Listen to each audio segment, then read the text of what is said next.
pessoal do Motoclube Novo, hein? Todo mundo aqui com vocês. É da comunidade aqui local e de toda a cidade de Natal.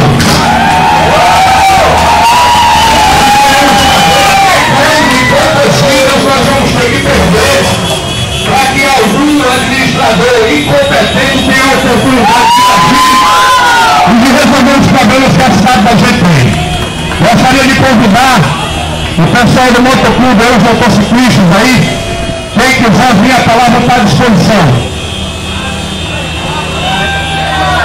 Essa já foi uma tragédia anunciada ontem mesmo, na parte da tarde aqui, tinha uma carreta com 16 pneus atolada no areão em frente à nossa loja. No asfalto. Isso é inadmissível.